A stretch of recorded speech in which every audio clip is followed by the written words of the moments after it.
Muy buenos días, hoy estamos en la Feria Rebuild 2026 en Madrid, donde el grupo Barnisa Bari Perfil tiene un stand y donde posiblemente se está definiendo el futuro de la construcción en España. Y además tenemos la suerte de contar hoy con Begoña López Ferré, CEO de Componentes y Unidades y una de las voces más autorizadas en materia de construcción industrializada. Begoña, bienvenida, muchas gracias. Pues muchas gracias, Marc. La verdad es que el placer, como siempre, es nuestro. Y hoy el tema es construcción industrializada, así que yo voy a entrar, Begoña, directo. Begoña, explícanos, ¿qué es la construcción industrializada? Mira, la construcción industrializada es muy sencillo. Fuera de todas las definiciones que pueda haber en el mercado, en el sector, la construcción industrializada tiene que ser aquel sistema que te permita construir al menor coste posible con los mayores estándares de calidad y de sostenibilidad. Punto. Mira, mi siguiente pregunta era, explícalo para alguien que no es del sector, pero yo creo que la explicación que nos has dado ya es esta. Mucha gente me dice, oye Marc, construcción industrializada es no estar en obra, estar en una fábrica. Sí. ¿Lo podríamos definir así también? Sí, se puede definir así. Al final, construcción industrializada es intentar llevar a procesos industriales muchísimo más productivos, más controlables, con un control de calidad fabril y mucho más sostenibles, llevar el mayor porcentaje de la obra a esos entornos fabriles donde ya sabemos lo que es la productividad, el reducir costes, la eficiencia en la producción y luego simplemente llevar esas piezas a la obra para hacer una construcción por montaje. O sea, un IKEA, pero de grandes dimensiones. Vale. Si tuvieras que nombrar las 5 principales ventajas de construir de esta manera comparado con la construcción tradicional, ¿cuáles dirías tú son las 5 ventajas? Hombre, la primera es la eficiencia. La eficiencia es importante. La segunda es la calidad. La tercera es el control de los procesos. Para mí la cuarta es sostenibilidad. Y aunque la pongo la quinta, es una de las más importantes, que es la seguridad del trabajador. El trabajador en entornos fabriles tiene otras condiciones laborales, tanto de seguridad física como de seguridad mental y de condiciones, ¿no? de trabajo. Y eso es muy importante. No me has mencionado costes. El coste lo puse el primero. Coste es el primero. Me has dicho eficiencia. Eficiencia es coste. Eficiencia es coste. Eficiencia ¿Estamos es en coste. un ahorro real de costes cuando vamos a construcción industrializada o no? Dicho de otra manera, ¿en qué parte del PowerPoint de construcción industrializada estamos a día de hoy? Estamos mentalizados y eso ya es mucho. Es mucho. Piensa que tú sabes que llevamos 25 años haciendo construcción industrializada y para nosotros los últimos 5 años han sido increíbles, porque por fin el sector está mentalizado. Verde, muy verde. Verde. Queda mucho por hacer. Queda mucho por hacer, fundamentalmente porque seguimos pensando con unos criterios convencionales. Y para construir de otro modo hay que pensar de otro modo. Hay que acercarse. O sea, hablamos de construcción industrializada. Lo que estamos haciendo es industrializar la construcción. Vale. Y ese matiz es muy importante, porque estamos intentando trasladar al sector industrial los procesos que somos incapaces de ejecutar en fábrica, en la parcela, en la obra. ¿Por qué? Porque no tenemos mano de obra.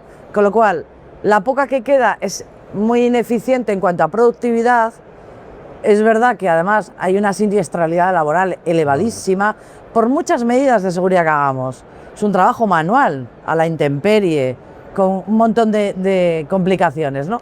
Y estamos intentando llevarlo al sector industrial. El sector industrial hace muchos años, y tú lo sabes muy bien, que sabemos cómo se fabrican las piezas o los productos que sean al menor coste posible, con la mayor productividad, con condiciones de seguridad, con condiciones sostenibles y de reciclaje.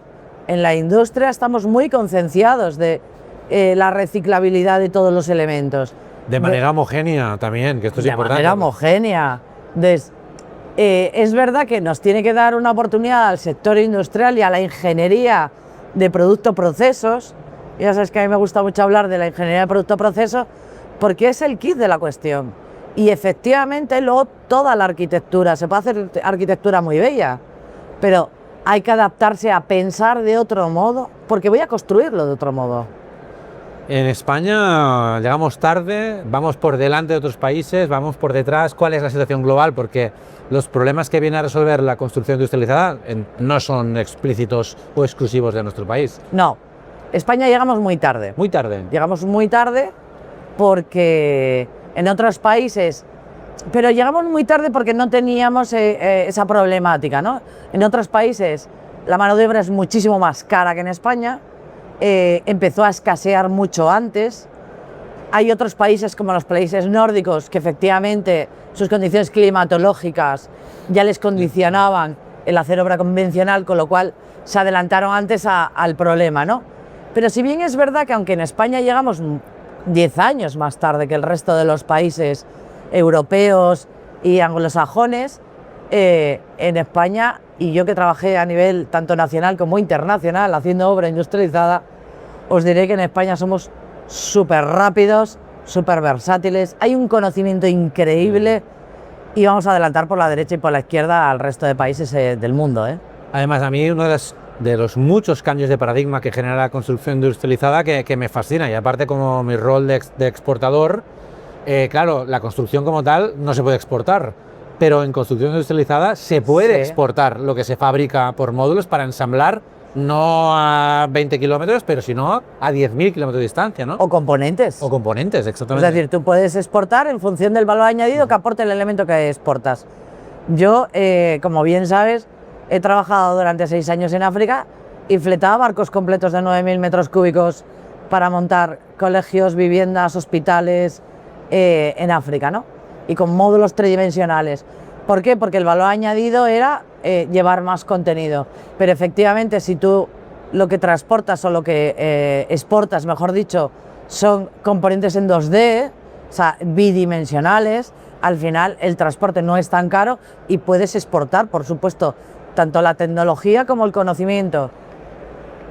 Y además de poder exportar el material, puedes exportar el conocimiento, que el conocimiento va por la nube.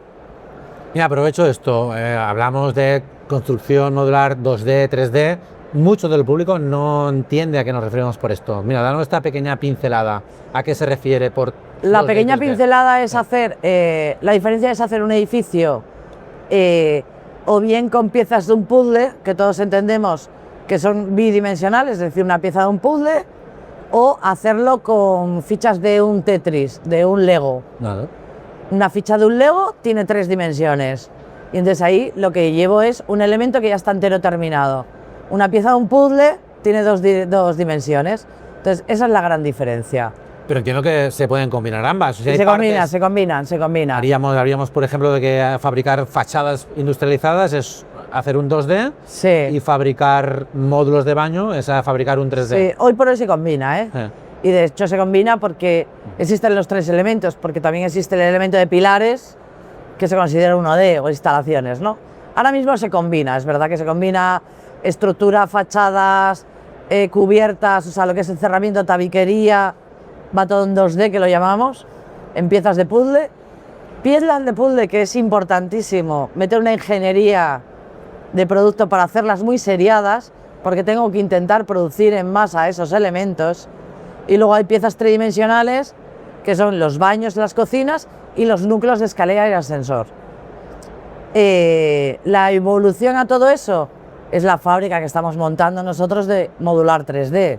Es decir, yo ya sale todo el edificio de fábrica hecho en los módulos tridimensionales. Ahí ya controlas todo el proceso y solamente tienes que ensamblar en obra. ¿Qué ha cambiado estos últimos 5 años para que lo que tú llevas promulgando hace 25 ahora tenga este empuje y tenga esta fuerza y todo el mundo ahora esté hablando de ello? ¿Qué ha cambiado? La necesidad y la demanda. Ahora mismo hay 2 problemas graves. Uno es la falta de mano de obra. La gente dice coste de materiales, no es cierto.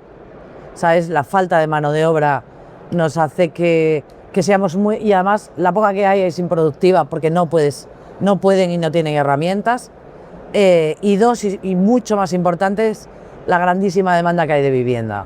O sea, es verdad que luego se construyen otro tipo de edificios, hospitales, hospitality, residencias, pero fundamentalmente es vivienda. Es el gran problema del siglo XXI en España, en Europa y en el resto del mundo, el tener vivienda asequible. Y ese gran aumento de demanda es el que nos está colapsando en la capacidad de producción.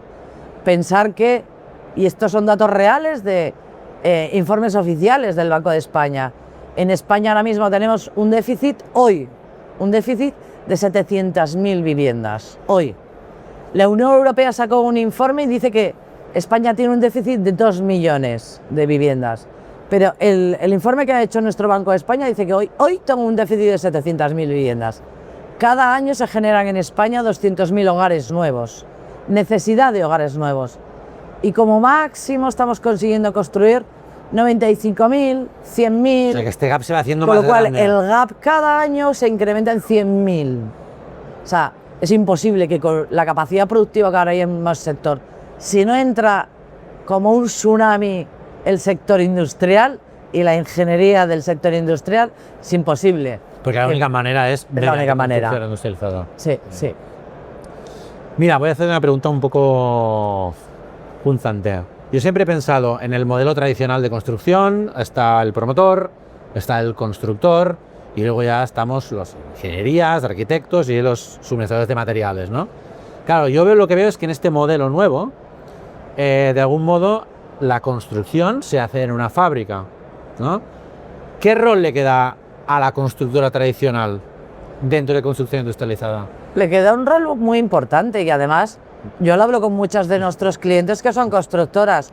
Le queda un rol muy importante y a la vez mucho más sencillo. La obra bajo rasante se tiene que hacer igual, el acondicionamiento del terreno se tiene que hacer igual. Es verdad que también estamos aplicando sistemas industrializados o prefabricados y luego hará una construcción por montaje mucho más sencilla, mucho más versátil, mucho más rápida, con menos riesgos y que al final no solo no tendrá riesgos físicos, sino que no tendrá riesgos económicos, porque existe una trazabilidad perfecta. Entonces el constructor va a seguir existiendo, pero con otro rol mucho más cómodo. Mira, aquí en Reveal, si yo he visto mucha palabra, todo el mundo me define como innovación, ¿de acuerdo? Sí. Pero bueno, una innovación es una palabra que está muy en boca de todos, ¿no? Sí. ¿Qué has visto tú de innovación en construcción industrializada justamente en esta feria? ¿Qué cosas te han llamado la atención? Me vas a matar con esta pregunta porque como tenemos stand propio, Bueno, pues ¿qué has visto en el último año? la vuelta a Reveal la he hecho muy rápida y sobre todo tampoco me preocupa tanto porque como bien sabes conozco muy bien el sector. Correcto. Estoy muy metida y muy involucrada con todos los industriales, sobre todo del sector, ¿no? Pues mira, hay mucha innovación de materiales, entre ellos los vuestros, no puedo obviarlo, quiero decir que desde el día que lo conocimos somos unos eternamente enamorados, porque es fácil, versátil, flexible, es brutal. Pero también hemos visto mucha innovación en cuanto a esos sistemas constructivos, ¿no? Voy a ver cómo puedo ofrecer, por ejemplo, que un baño industrializado, además de ser industrializado, se convierta en un núcleo de instalaciones de la propia vivienda, de manera que en el baño llevo pues el baño, la cocina, el patinillo de instalaciones, el cuadro eléctrico, porque de esa manera yo hago más elementos en fábrica y dejo menos trabajo para destino. He visto soluciones de, pues eso, por ejemplo, también de ventanas. Las ventanas hay 3 puntos conflictivos en un edificio, porque tienen muchos oficios trabajando en torno a ese oficio, ¿no? Uno es estructura, porque siempre es La base. un cuello de botella, o sea, la estructura es el primer punto crítico que te encuentras en el camino de la planificación. El segundo es fachada. El tercero es ventana. En torno a la ventana, o lo que llamamos nosotros hueco industrializado, hay hasta 7 oficios. Y eso provoca que muchas veces el aislamiento térmico acústico no funcione como tiene que funcionar. El baño, por supuesto, baño-cocina, y ahora estamos trabajando en muchas soluciones también de instalaciones, ¿no? Para que las instalaciones ya vengan muy hechas de fábricas, con simplemente uniones muy machembradas, sencillas, y que además buscamos no solo reducir los costes de lo que llamamos aquí CAPEX, es decir, los costes directos de la construcción, ¿no? Sino que buscamos también unos costes de mantenimiento mínimos para que luego todo el coste de postventa, mantenimiento, daros cuenta que estamos haciendo edificios. Un edificio tiene que durar toda la vida. Y tú decías que te gusta la innovación que hacemos nosotros en los materiales, Sí. pero yo te voy a confesar una cosa, Begoña. No sé si te acordarás, una conversación que tuvimos ya, yo creo que hace 5 o 6 años, o justo después de pandemia quizás fue, que tú me decías lo enamorada que estabas de nuestro producto y yo no entendía por qué, y me lo tienes que explicar. Tú fuiste parte de generación de esa innovación. Fuiste la persona que nos abrió un poco la mente a decir, oye, no sois suministradores de materiales, tenéis que empezar a pensar que las necesidades que tiene una fábrica son completamente distintas de las que hay una obra, en tema de que el material se puede instalar mucho más rápido, por ejemplo, y que claro, ahí estamos hablando de una cadena de montaje, no es una obra, es una cadena de montaje, como si fabricásemos coches, ¿no? Donde Sí. en cada apartado se ensambla o se hace una pieza. Y yo me acuerdo mucho de una cosa que me dijiste de Marc, tu producto, al ser tan rápido de instalar, no solamente mejoras el tiempo de instalación del revestimiento, sino que encima, como es el cuello de botella de la cadena de montaje, estás mejorando el rendimiento de toda la fábrica. Pues mira, desde aquel día nosotros entendimos que en construcción industrializada tenemos que entender el cambio de paradigma y por tanto modificar, adaptar y optimizar los productos para que sean mucho más versátiles en una fábrica. Y esto viene, y te lo explico porque creo que uno de los grandes retos que tenemos es el hablar más entre todas las partes implicadas, Sí, ingeniería, arquitectos, promotoras, porque esto que estamos haciendo y esta optimización viene a raíz de conversaciones. Falta mucho de esto, estamos hablando entre todas las partes vinculadas. ¿Qué podríamos hacer para hablar más en este sentido? A ver, nosotros hemos hecho muchísimas mesas de trabajo, como bien sabes. Yo personalmente me involucré en el clúster de industrialización de Madrid, que era el que había arrancado. Creé un grupo de industrialización con 52 empresas para que, fijaros qué tontería, para que se escucharan. No es una tontería. Es que no Digo es una yo, tontería. no pasa nada, o sea, a nadie viene aquí a robarte tu tecnología. Que, eso sí que es un problema muy español. Muy español. No te lo enseño Mirar con recelo de al lado. Efectivamente. O como eres mi competencia, no trabajo contigo. Error. O sea, si todos jugamos en la misma liga, es decir, todos queremos que esto avance en innovación y en conocimiento, y en España hay mucha innovación y conocimiento. Entonces, fíjate, ese proyecto duró 2 años, había constructores, arquitectos, instaladores, fabricantes de todo tipo, promotoras, de todo. Yo decía, escucharos, por favor, porque el fabricante del material tiene unas necesidades para ser cada vez más competitivo, pero tú tienes otras para integrar ese material en obra o en fábrica. Y el ingeniero tiene que cumplir el ingeniero necesita claramente sus certificados de fuego, tal no sé qué. Y el arquitecto tiene el gran peso de la LOE, o sea, la Ley Orgánica de Edificación, es el máximo responsable de la ejecución de un edificio, y porque la gente se piensa que los arquitectos solo diseñan, que no, que es que un arquitecto en España tiene mucho peso. Ayudémosle a que ese peso se aligere.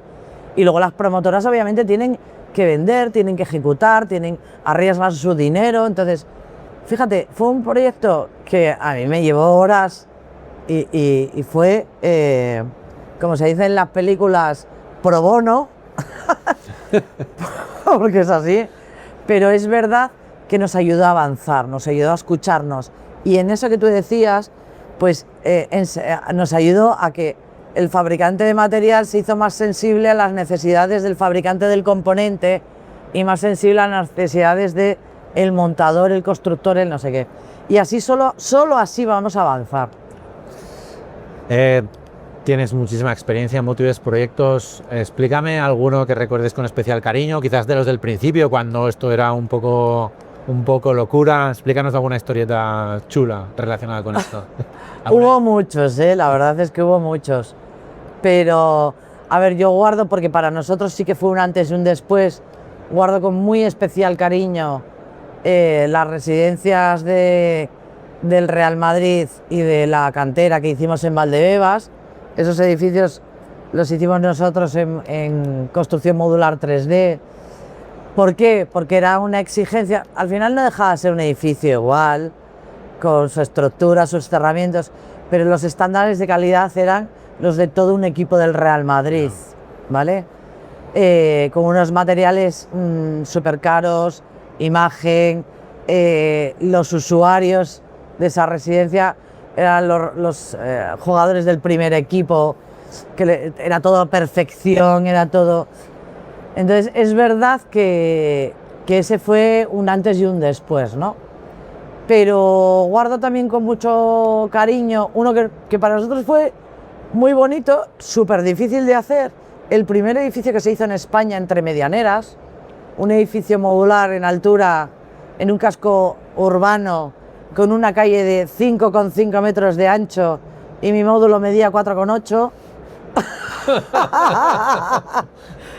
Y llegaba, y encima, claro, solo nos dejaban montar por la noche y los dos edificios de al lado estaban ocupados por personas y encima era verano cuando el montaje, y encima estaban asomados a la ventana viendo cómo yo levantaba, o sea, ese reconozco que tuve que tomarle satines porque me preocupaba, ¿no? Pero muy divertido, y lo grabó el Discovery Channel y estuvo colgado un montón de meses en el Discovery Channel. Eso lo guardo con mucho cariño, ¿no?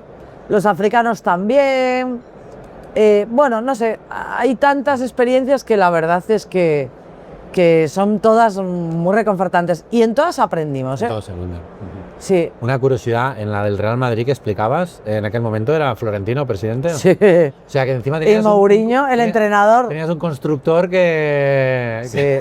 Además era como anécdota, te diré, los viernes, o sea, el edificio eran 6.500 metros cuadrados, se fabricó en 3 meses y medio y se montó todo el edificio en 15 días, y luego, a partir de que estaba allí el edificio ya ensamblado y montado, bueno, teníamos que hacer cambios de decoración, ¿no?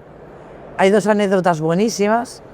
La primera es que todos los viernes repasábamos que todo estaba correcto y tal, con el equipo técnico del Real Madrid, que es un equipo con una profesionalidad increíble, con la dirección facultativa, que era Carlos Lamela, el arquitecto, con mi gente, y bien. Pero en los domingos, sin público, iba Florentino con su hermano Enrique a hacer su inspección.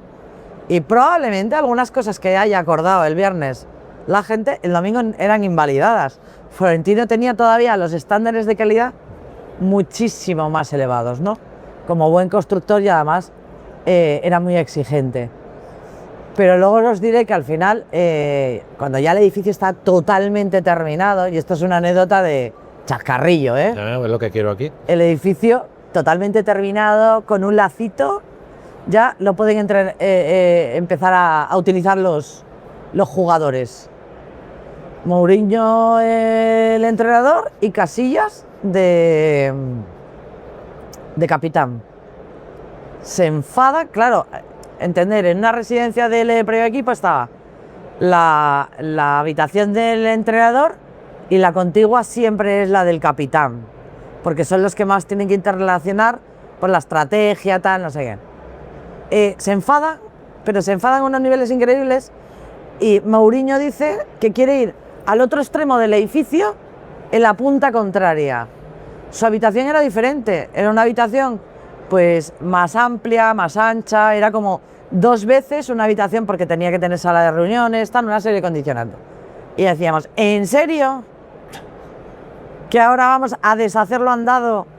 Porque ¿no será más fácil que os vayáis a tomar un cafetito y os amiguéis? Muy bien.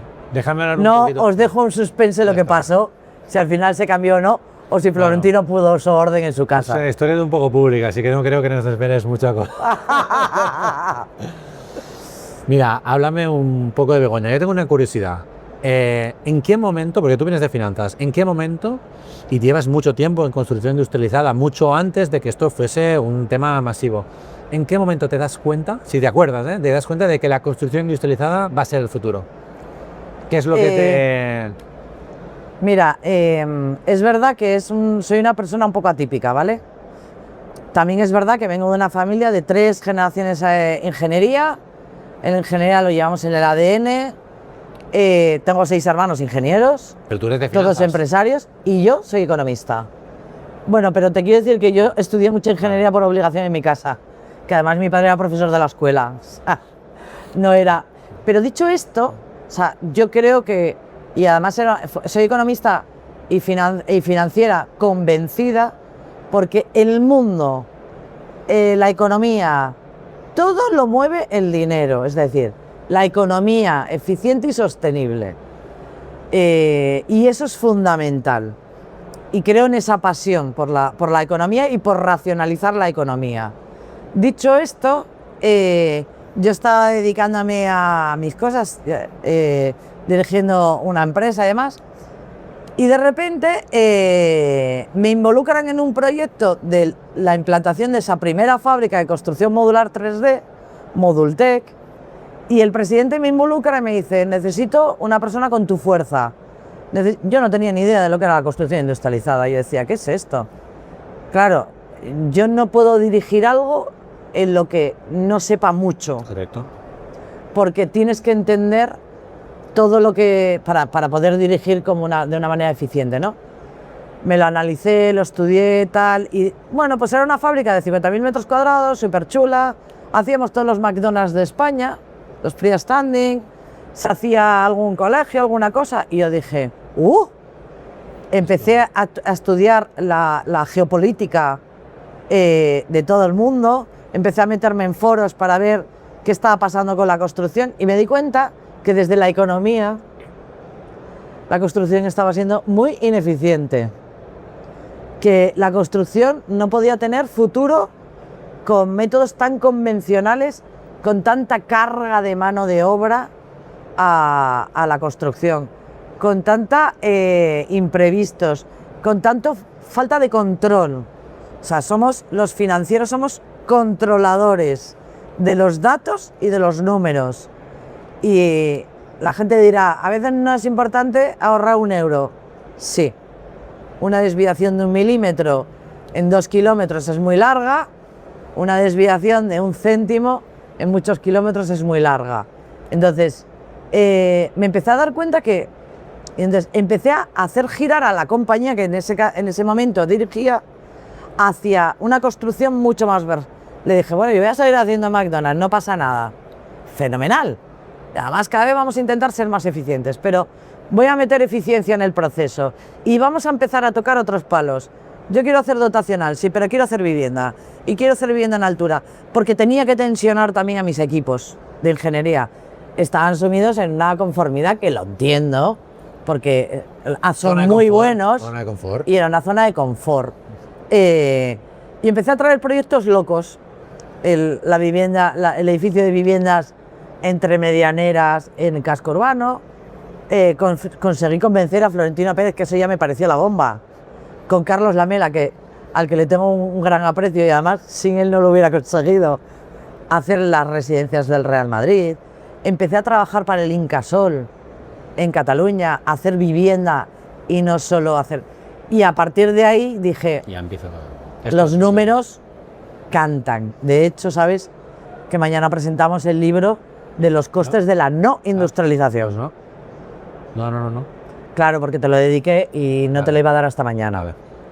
Secreto. ¿Por qué? Porque escribimos un libro, 3 personas del equipo fundamentales, que es el director de ingeniería, el de arquitectura y yo, que soy la parte financiera, para explicar tanto al sector como afuera del sector los costes de la no industrialización, los costes ocultos hay muchos Ahí huele costes eso. y hay muchos costes que ni tan siquiera son ocultos, pero que no nos interesa cuantificar para entender y al final todo lo traduje en una fórmula matemática.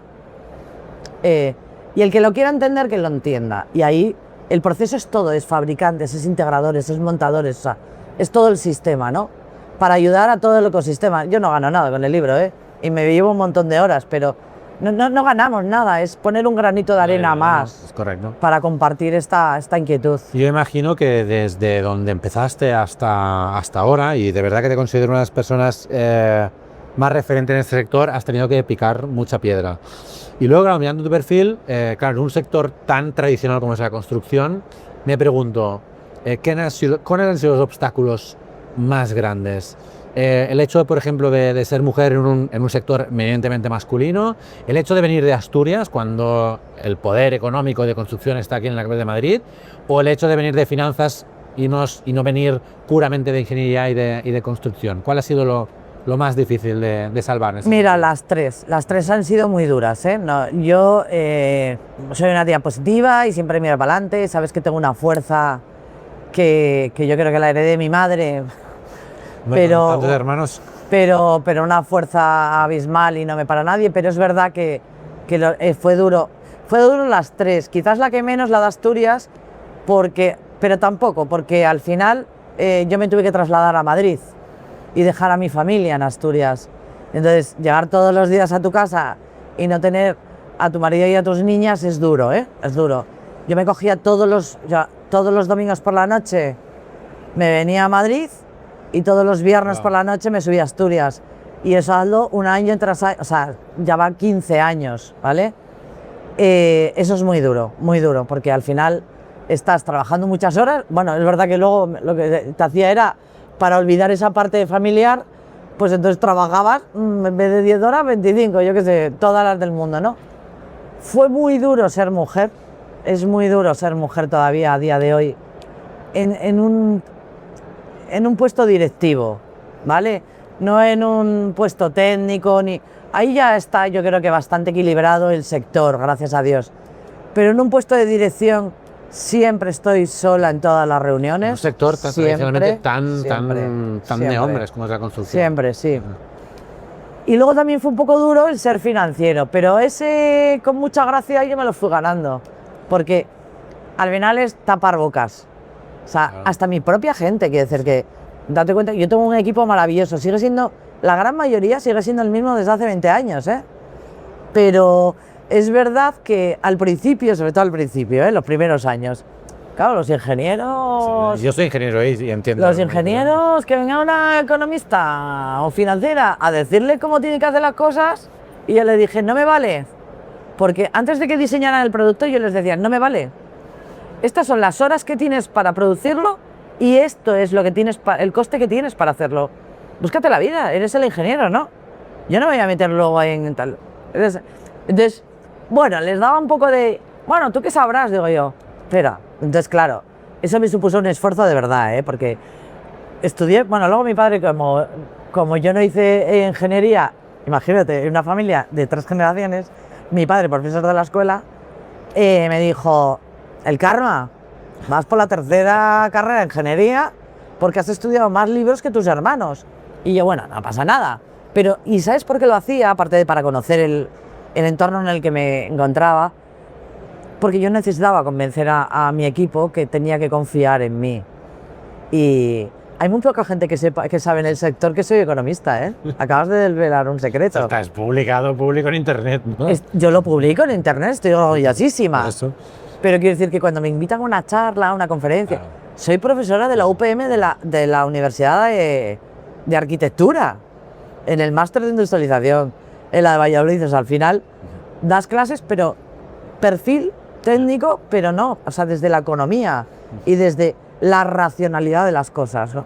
Pero bueno, sí, cualquiera de las tres, ninguna pudo conmigo, pero no fue fácil, de verdad que no fue fácil el camino y a veces que agotada. Yo creo que esto curte a la gente y hace que sean más fuertes y más... Sí, y luego tienes muchas, y permíteme que te quite ahí te haga un drive. Y luego tuve muchísimas satisfacciones, Marc. Claro. O sea, muchas de gente súper buena, alineada conmigo, y esa es la gente que me da fuerza. Vale, ahora me da fuerza a mi equipo porque ya son tantos años que ahora ya sí que cualquier locura que yo planteo me siguen, ¿no? Pero el haberme encontrado con vosotros, y de verdad que esto no es para haceros publicidad, es que lo siento de corazón, haberme encontrado con gente como vosotros, con otros fabricantes, con otros colaboradores, que al final confían y empujan en el mismo nivel. Mira, ahora estamos montando una escuela de montadores, porque conocí a un equipo maravilloso que tenía una constructora convencional y que las estaban pasando puñeta los pobres, y yo dije, espera, que es que hay un oficio que está por explotar, que es el oficio de montador. Vamos a crear la escuela de montadores para dar servicio, tal, no sé qué, o sea. Pero todo eso es posible, ¿sabes por qué? Por la gente maravillosa que, de verdad, que yo me he encontrado, ¿eh? Y esa es la que te da fuerza, claro, es que si no... Venga, coge tu bola de cristal, dime dónde estaremos en 5 o 10 años en el sector de la construcción y construcción industrializada. Pues mira, dentro de 5 años, si vamos al ritmo que vamos ahora, estaremos haciendo prácticamente el 50% en construcción industrializada, Wow. ¿Seguro? ¿Cómo estamos ahora? Bueno, ahora estamos, la gente dice que el 1, 2, 3, no es cierto, ahora debemos estar entre el 10, 12%, porque es que los 2 últimos años fueron brutales. Yo creo que en 5 años estaremos en el 50% o más. Y sobre todo, que es lo que realmente es importante, con más industria. Sí. ¿Sabes lo que pasa? Que es que la industria, y tú lo sabes bien, no puede reaccionar tan rápido. Antes me reñías y me decías, anda que tú te creías que ibas a montar la fábrica en 6 meses. Es verdad. O sea, la industria es tanto la inversión que necesitas, los procesos. Luego eres muy eficiente, pero claro, requiere primero de que consigas la financiación, te pongas con ello, no sé qué. No puede dar respuesta tan rápida, ¿no? Ya llevamos 2 años invirtiendo en el sector industrial. Tiene que haber bastante más apoyo institucional. Demanda hay a dolor. Y es que aparte eso es la solución, somos la solución a los problemas que... Y luego que hay sobre hoy, todo, sí, y yo aquí voy a ser políticamente incorrecta, ¿sabes? Hay que ser un poco más listos económicamente hablando, o sea, la industria en un país le da una estabilidad económica y laboral brutal.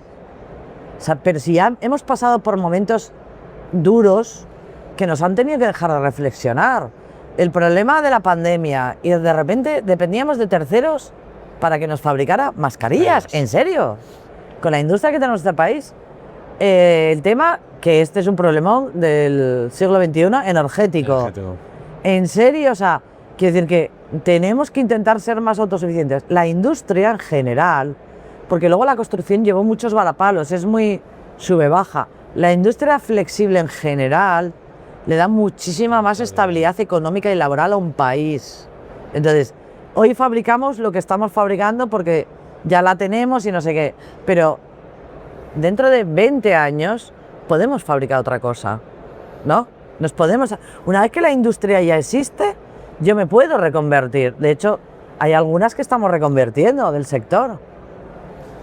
Yo tengo 2 preguntas que siempre hago en todos los podcasts, 2 preguntas picantonas. Una que yo creo que en este no aplica porque la respuesta es obvia, que es cómo solventarías el problema de la vivienda en España. Yo creo que... Claro, cuando hablo con otra gente, pues sí que tienen más. No sé si tú quieres tener alguna cosa más, al margen de, obviamente, construcción industrializada para generar más demanda. Y la otra es relacionada con el tema del piso de alquiler. ¿Cómo ves tú, personalmente, la problemática de los pisos de alquiler y toda la convulsión y las quejas que hay al respecto, pero también los beneficios que aporta?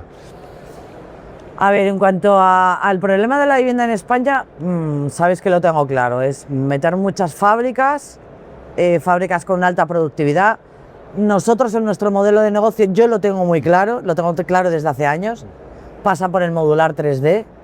Estamos empezando con la primera en Andalucía, pero yo quiero montar una por comunidad autónoma, ¿vale? En España, porque da mucha versatilidad. En cada una de esas fábricas yo fabrico al año 5.000 viviendas, ¿vale? Eso va a ayudar mucho. Ahora, imaginaos en Andalucía que ahora mismo se necesita un hub de 260.000, yo le voy a dar 5.000, o sea, Pero luego una cosa súper importante también, cuidado, es tener terreno, suelo. Tanto todas las comunidades autónomas, o sea, toda la administración en general, local, autonómica, nacional, tiene mucho suelo improductivo, es decir, tiene mucho suelo que no está utilizando. Libérame el suelo. Y vale, y ahí es donde entra tu segunda pregunta. Como me liberas el suelo, y es un suelo que me va a salir gratis a las promotoras, claro, te tengo que poner condicionantes. Entonces te tengo que decir que hagas vivienda como mínimo de alquiler. Y alquiler barato y alquiler con un coste máximo de mensual, ¿no? Por metro cuadrado. Y yo eso lo entiendo, es decir, de esa manera las administraciones que no tienen, no es que no tengan dinero, es que tampoco tienen infraestructura para hacer todo eso, ponen el granito de arena que sí pueden hacer. Yo tengo mucho suelo, a nivel nacional tenemos todo, el del Ministerio de Interior, Ejército, SEPES, industrial, o sea, pon ese terreno a disposición. Las comunidades autónomas sabéis que tienen también mucho terreno, y los ayuntamientos, que la administración local también. Ponlo a disposición para que una promotora invierta en hacer edificios y tú tasa el precio máximo. Entonces, de esa manera también solvento una parte de vivienda en alquiler, en vivienda un poco más económica, de dos o tres momentos, porque ahora somos mucho más plurales. Es decir, antes era muy sencillo. Antes nos casábamos, nos compramos la casita, las no sé cuánto. Ahora es mucho más plural. Los jóvenes se mueven mucho más, cosa que a mí me parece fenomenal. Priorizan a lo mejor otras cosas, como irse de viaje o vivir ocio, que yo también lo entiendo. Yo tengo dos hijas ya más que adolescentes, y yo les entiendo que les gusta vivir un poco la vida, y entonces prefieren ir de alquiler, y ya veremos mañana dónde vivo y cómo vivo, ¿no? Pero tienen que tener un precio asequible de alquiler. Hay mucha familia no rota, sino dividida. Correcto. Dividida, y entonces, la realidad. Que es la realidad, es decir, y al final, bueno, pues unos atacan, o sea, unos en un sitio, otros en otro, incluso queda la unidad familiar en el núcleo donde están los hijos, y el papá o la mamá, para estar cerca, se quieren coger algo de alquiler, o sea, y luego hay mucha gente también mayor que al final, pues a lo mejor tenía una casa muy grande o muy pequeña, o vivía en el extrarradio y se quiere ir más a una zona un poco más confortable y más pequeñita. O sea, ahora somos muchísimo más plurales y las necesidades son diferentes, ¿no? Y tener esa alternativa de alquiler está bien. A mí me ha parecido lo que has explicado un ejemplo increíble de colaboración público-privada, que es lo que tiene que haber. Total. Porque no podemos dejar todas las manos del Estado, pero el Estado también tiene que procurar que se solventen las problemáticas actuales. Mira, y además es una cosa importante, ¿eh? Yo, como sabes que no tengo peso en la lengua, se lo conté a todos. Hoy todavía estuvieron los consejeros de vivienda en nuestro stand, pero también se lo conté al Ministerio. Administración estatal hay una. Entonces, tiene que haber una estrategia clara y de Estado para resolver el problema de vivienda. Y tiene que haberla, ¿vale? A todos los niveles. Y luego, comunidades autónomas hay muchas. Y cada una, en la medida de lo posible, con su filosofía o no filosofía. Y yo no estoy hablando de política, yo no me meto en la política ni mucho menos, ¿vale? Hablo de gestión. Entonces, y luego cada uno con su forma de ser, con su forma de pensar, con su trayectoria, podrá aplicar unas mejoras, otras, o lo verá de una manera o de otra. Pero es que esto va de que aunemos todos en el mismo sentido. Y las administraciones, además de ayudarnos a regular, tienen que liberen. El público-privado es fundamental para sacar esto para intentar quitarnos la mitad de este gap, ¿vale? Y por tanto, una vez que te quitas la mitad de este gap, es más fácil. Eso ya es economía pura y dura, ¿eh? La oferta y demanda, al final, en cuanto se equilibra la oferta y la demanda, los precios se equilibran solos, ¿eh? A mí, Begoña, de verdad que se me encantaría continuar charlando, y estoy seguro que nuestro público también. Lamentablemente estamos en medio de una feria, sé que eres una persona muy demandada, en especial en esta feria, de Reveal, con lo cual voy a despedir ya esta pues entrevista. gracias. Ha sido Un gran placer. A todos vosotros, estoy seguro que este contenido es súper interesante. Como habéis visto, nos da para hablar muchísimo más y aparte es un tema que es de presente, pero sobre todo es de futuro. Así que muchísimas gracias por oírnos y os vemos el próximo podcast. Un saludo. Gracias a vosotros.